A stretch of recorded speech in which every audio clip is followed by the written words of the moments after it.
Assalomu alaykum. Hurmatli jahon tillariga period holati bo'yicha jahon tillarini tanlagan nomzodlar.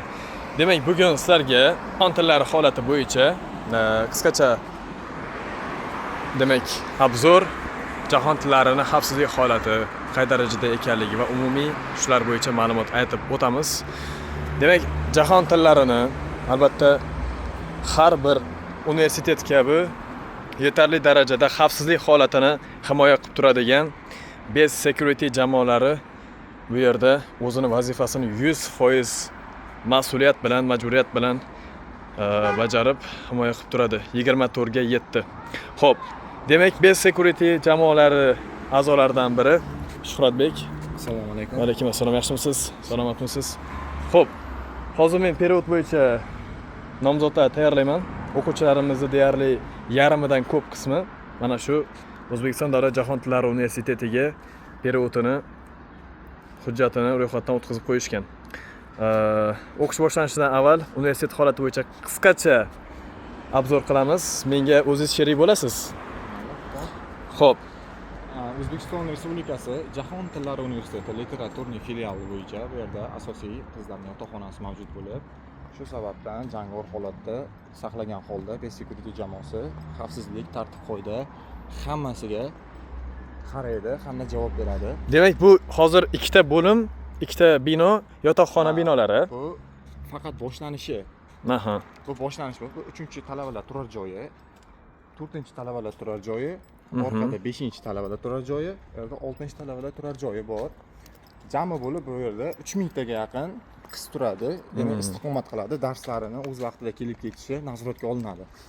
Hamda bu yerda Jahon tillari universiteti literaturniy filialining ichida kameralar soni shu darajada ko'pki, hatto O'zbekistonning radarlar soni ham unga yetolmaydi. Gap bo'lishi mumkin emas. Har qadam 24 ga 7 kamera nazorat ostida bo'ladi. Xo'p. Shuni biling, siz qayerda qadam bosdingizmi, siz kuzatuvdasiz. Demak, bu degani har qanday ota-ona o'z farzandini Jahon tillari universitetiga o'tgandan keyin, demak, o'qishini ko'chirgandan keyin ishonib yotoqxonada turgizsa bo'ladi. Albatta, mana sizga bitta misol keltirishim mumkin. Yotoqxonada istiqomat qiladigan talabalar asosan qizlar bo'lganligi sababli kechqurun soat 9, ya'ni 21:00 dan keyin talabalarni universitet hududidan chiqishi to'xtatiladi. Hamda 22:00 dan keyin kelgan talabalar hamda tegishli o'zini tutor yoki zamdekan, dekanlariga xabardor qilingan holda hamda o'zlarining Hemens programmalari yoki studentskilarini, ya'ni talabalik guvohnomasini ko'rsatgan holda kirishadi. O'shanda ham kech qolganligi haqida har bir talabaning ota-onasiga xabar beriladi. Demak, nojo'ya harakat yoki qadam tashlashga imkoniyat yo'q. Yo'q. Bu yerda asosan pastda o'g'il bolalarniki, har doimgidek panjaralar bilan o'ralgan. Bundan tepasi qizlarniki. Ya'ni o'g'il bolalar kechqurun soat 22:00 dan keyin bu yerda o'g'il bolaning chiqishida panjara bo'ladi, panjara qulflanadi. Bu kalit faqat binoning o'zini ichida yana xavfsizlik darajasida qorovullar ham bo'ladi. Ya'ni ayol kishi. Ayol kishi kalit qulflanadi. Har bitta yotoqxonaning ichida jangovar bo'linmani yordam chaqiruv tugmalari mavjud. Har qanday holatda ular 3 daqiqada yetib kelishadi. Yana uni ustiga xavfsizlik darajasi ortilgan qalqon degan guruhimiz bor. Bu qalqon talabalarning o'zidan tashkil qilingan, ya'ni yotoqxonalarning ichida xavfsizlik darajasini ta'minlash maqsadida. Demak, turadigan talaba yigitlar tarkibidan iborat. Shunday. Keyin kechqurun soat 22:00 dan universitet hududida yurish taqiqlanadi. Ya'ni devordan oshib qochish holatlari ham kuzatilgan. Ma'lum bir vaqtlar hozir u holat yo'q bo'lgan. Shu sababli qalqonning ma'lum bir qismi talabalarning yotoqxonasiga kirgizib chiqiladi. Bu istagan talabalar ustidan xat, raport chiqariladi hamda rektoratga taqdim qilinadi. Bu talaba bilan ma'naviyat bo'limi tushuntirishlari olib boriladi. Agar tushuntirish ishlari olib borilmasdan u talaba o'zini axloqiy holatini o'zgartirmasa, o'qishdan chetlashtiriladi. Ya'ni o'zimizda jaydar tilda aytganda o'qishdan asliga qilinadi va qayta tiklolmaydi. Sababi universitetda ichki tartib qoidasi bo'yicha hamma narsa ishlaniladi. Demak, savol tug'ilishi mumkin. Konstitutsiya o'zi universitet ichki tartib qoidasidan ustun bo'lolmaydi. Ustun bo'ladi, lekin ichki tartib qoida ustun bo'lolmaydi deyishingiz mumkin. Lekin ichki tartib qoida ham Vazirlar Mahkamasining buyrug'i bilan, qarorlari bilan tasdiqlab qo'yilgan. Har bir universitet o'zini ichki tartib qoidasini chiqarish huquqiga ega. Bu ichki tartib qoida faqat universitet hududida amal qiladi. Demak, jahon tillari universitetiga o'qiydigan talabalar ichki tartib qoida qilishga majbur. Sababi bu yerda agar ichki tartib qoidaga rioya qilinmasa, mayda bezorlik yoki har xil qizlarga tajovuz juda ham kuchayib ketadi. Demak, ko'rib turgan binolaringiz talabalar turar joyi, qisqartma TTJ bilasiz.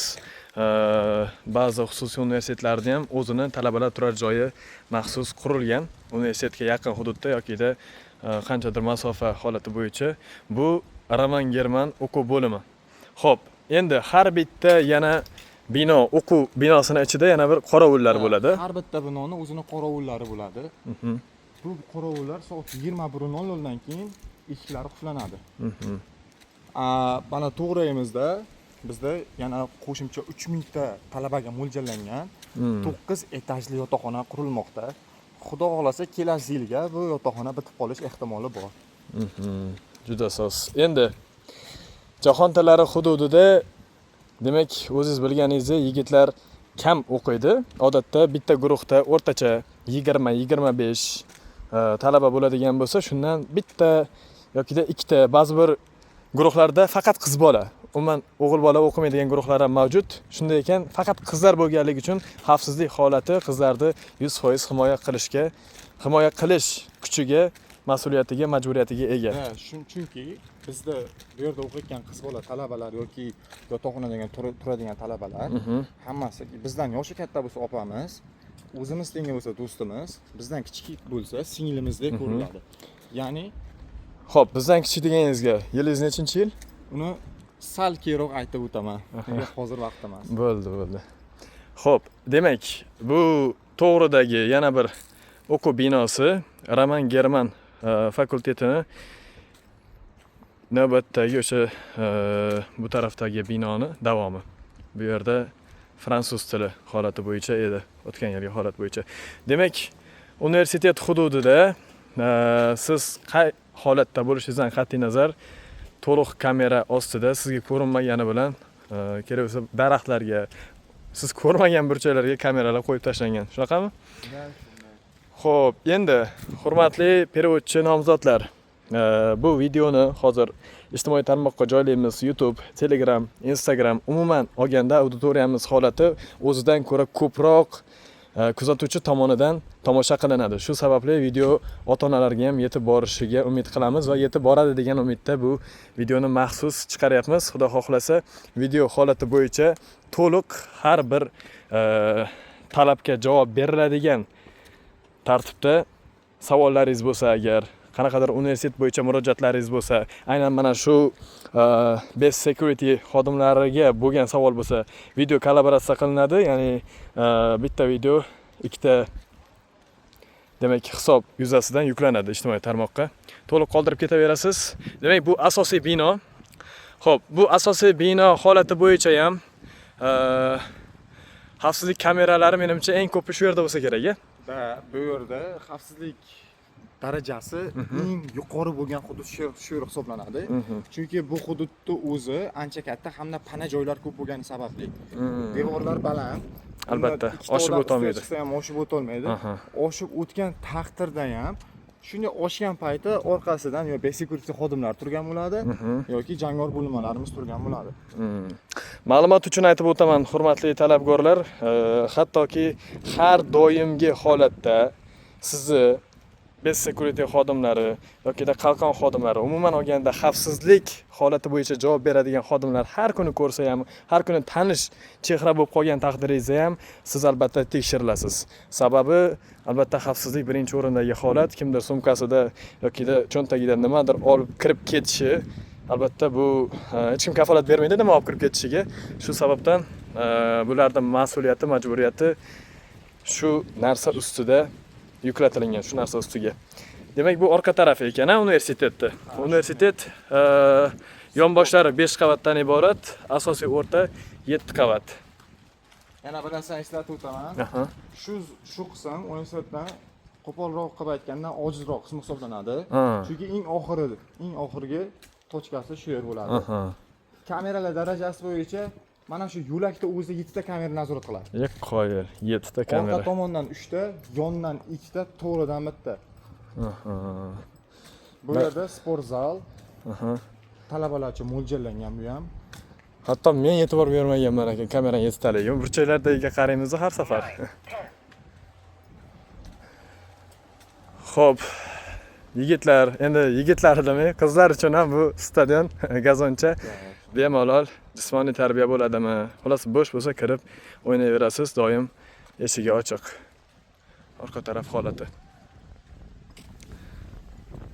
Juda ham ajoyib. Xo'p, endi siz o'zingizni tarkibiy qismingiz holati bo'yicha aynan bu yerda nechta hamkasbingiz turadi navbatda va aylanib yuradiganlari hammasi bo'yicha qisqa ma'lumot berib o'ta olasizmi bizga? Jahon tillari universiteti literaturniy, ya'ni Jahon tillari glavniysi bilan Jahon tillari universiteti literaturniy ikkalasi отдельный katta asosiy binolar bo'ladi. Jahon tillari glavniyda kirish chiqish joyi bitta bo'lgani sababli u yerda 3 kishi turiladi. Bir kishi postga qaraydi jangovar holatda, 2 kishi har yarim soatda, ya'ni obxod zona tekshirilib chiqariladi. Ya'ni universitet hududida chekish, ichish, ya'ni ichishda qanday spirtli ichimliklar, alkogol ichimliklar, kayf beruvchi har qanday turdagi vositalar, keyin chekuvchi, tutun chiquvchi har qanday X, elektron sigaret, shu narsalar taqiqlanadi. Zajgalka. Va hatto yonuvchi turdagi har qanday vositalarni olib kirish mumkin emas. Ya'ni universitet hududida даже sizni ruxsatingizsiz hech kim sizni uzoqdan turib videoga ham olishga haqqi yo'q. Eng asosiy narsalardan biri. Eng asosiy narsalardan biri.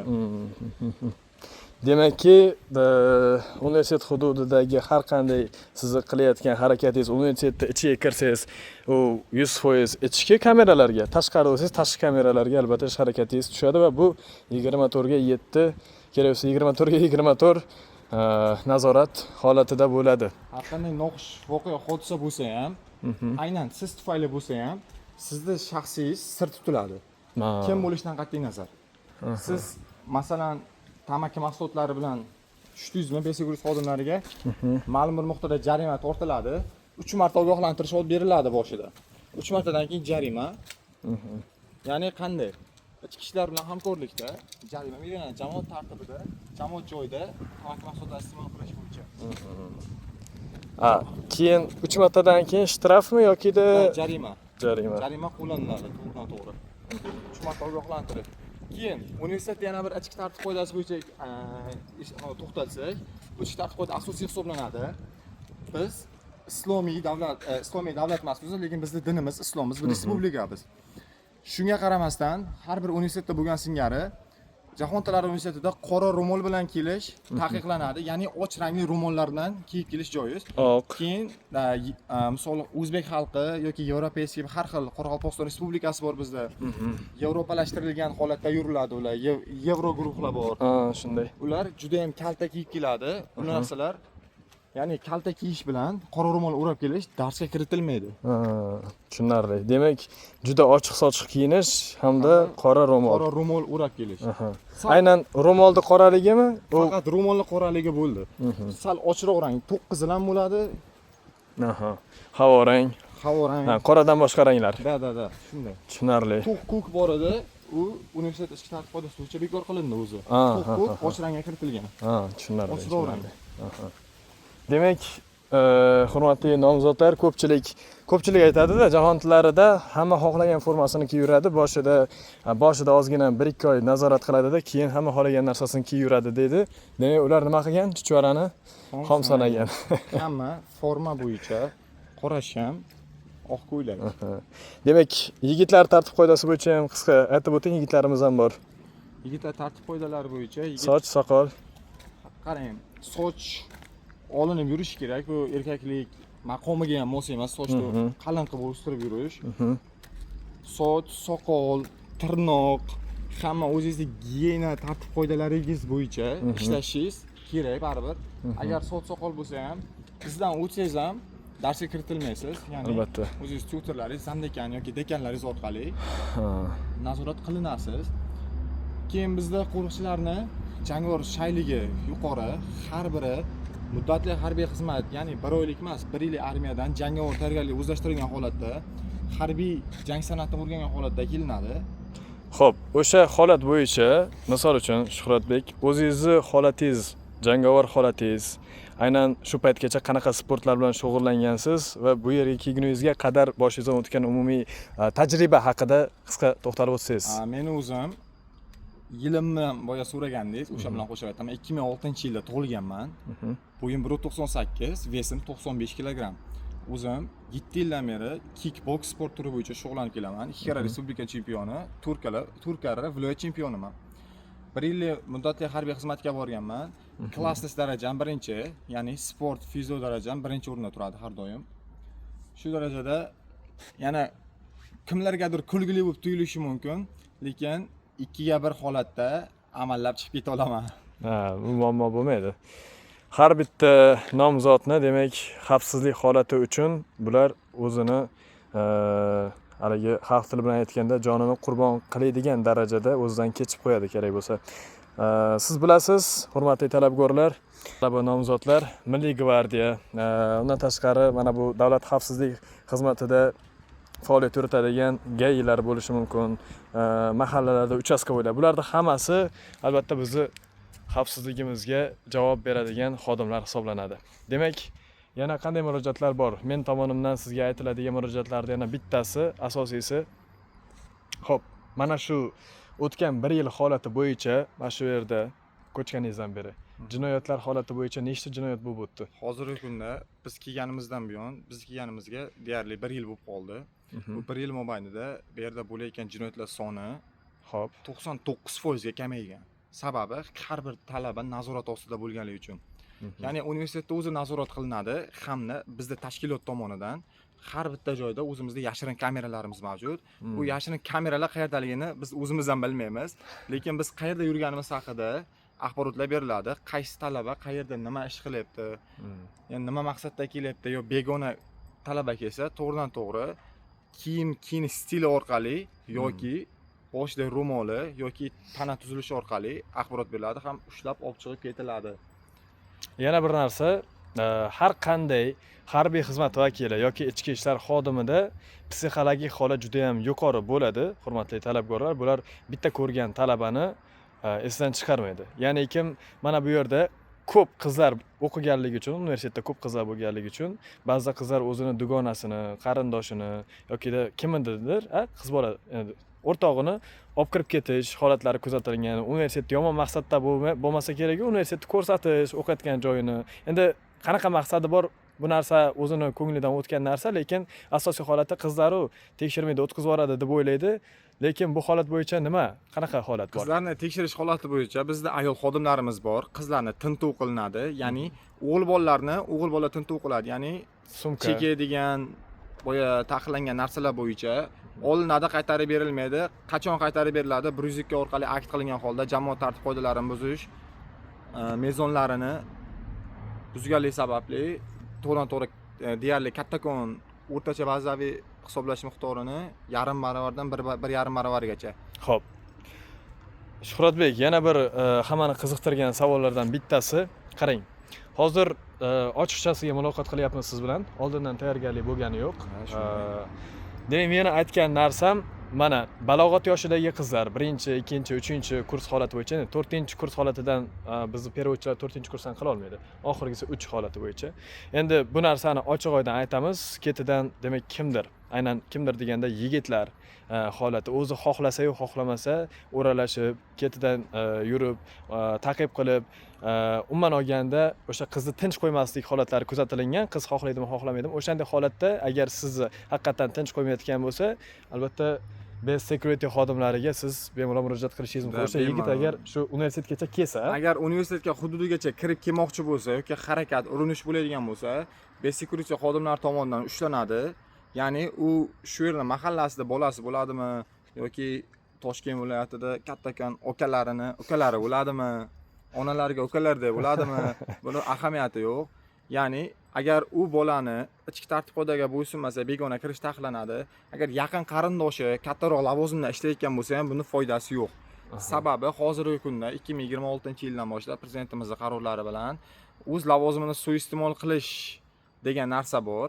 Agar o'z lavozimini suiiste'mol qilish degani nima? O'zini, ya'ni guvohnomasi bo'ladi, kattakon joyda ishlayotganini. O'sha guvohnomasini ko'rsatib, o'zini shaxsiy manfaatlari uchun ishlatadigan bo'lsa, to'g'ri tegishli tashkilotlarga murojaat qilinadi. O'sha bo'yicha u xodimga qarshi katta jinoiy ish qo'zg'atiladi. Ya'ni u faqat davlat manfaatlari uchun ishlashi kerak, o'zini shaxsiy manfaatlari uchun emas. Demak, hozir men sizni orqangizdan ta'qib qilayotgan yokida siz xohlamasangiz ham orqangizdan, demak, ketingizdan yurayotganlarni aytyapman. O'zingiz xohlab turib ham ayta olmaysiz. Universitetga kiring yokidagi biror bir masalan shunday holatlar kuzatilgan, o'zimizda ham necha marta bularni ushlab turganini, kimni oldiga kelgani, surishtiruv holatlarini olib borayotganligini ko'rganman. Gul olib kelgan, sovg'a olib kelgan, dastavka olib kelgan, hamma narsa, xolos nima olib kelishdan qat'iy nazar, hattoki ovqat olib kelgan dastavkachi ham demak kirishga ruxsat beriladi. Ya'ni Yandex taksilarni ham universitet hududiga kirish taqiqlanadi, tashqarida kutib turiladi. Ya'ni dastavshik ham olib kelgan narsasini keladi, telefon qiladi, o'sha zakaz qilgan odam chiqib olib kiriladi. Ya'ni tekshirilgandan keyin olib kirishi mumkin. Ya'ni siz agar o'zingiz o'qimoqchi bo'lsangiz yoki hurmatli ota-onalarga murojaat qilaman, qizingiz Jahon tillari universitetiga perevod qilib yoki yotoqxonada joylashayotgan bo'lsa, sizni uyingizdan kuchliroq nazorat qilinadi har bir qiz. Ya'ni yotoqxonani o'zini qorovullari bor. Talab bilan shug'ullanayotgan pedagogi bo'ladi, hamda ma'naviyatchi zamdekani shug'ullanadi bu narsalar bo'yicha. Ikkita tamoyilda, uchinchi tamoyilda biz eng oxirgi bosqichda biz turamiz. Agar talaba kechikkan holat kuzatilayotgan bo'lsa, to'g'ridan-to'g'ri birinchi bo'lib sizga xabar beriladi, keyin zamdekanlariga. Demak, bunday holatda, shunday holatdagi nazoratda universitet shu paytgacha faoliyat yuritib kelinyapti va bundan buyog'idagi holatda ham bundan ham demak kuchli holatga o'tyapti universitetning nazorati. Yildan yilga imtiyozlar ham oshib boryapti, xavfsizlik darajasi ham ortib boryapti. Xo'p, demak, har kuni kechki payt holat bo'yicha o'rtoqlar, men ham yotoqxonada ko'p turmaganman, endi ma'lum bir muddat turganman. Kechki payt holatida yigitlarmi, qizlarmi farqi yo'q, mana shu yotoqxonada o'sha joyiga kelganman. Kechki payt hamma necha kishi qayerda o'rtoqlardan so'raydi yoki o'ziga qo'ng'iroq qiladi. Kirdi chiqdi holati bo'yicha imzo qo'yiladi.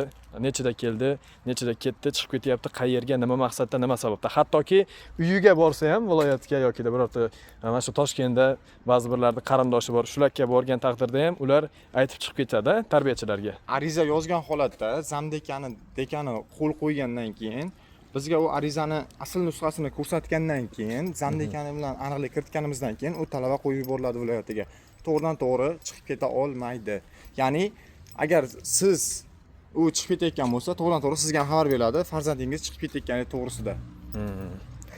Ya'ni universitet o'zini ichki holatidagi tartib qoidalarni to'liq amal qilgan holatda mas'uliyatni demak o'zini bo'ynidan soqit qiladi o'sha orqali.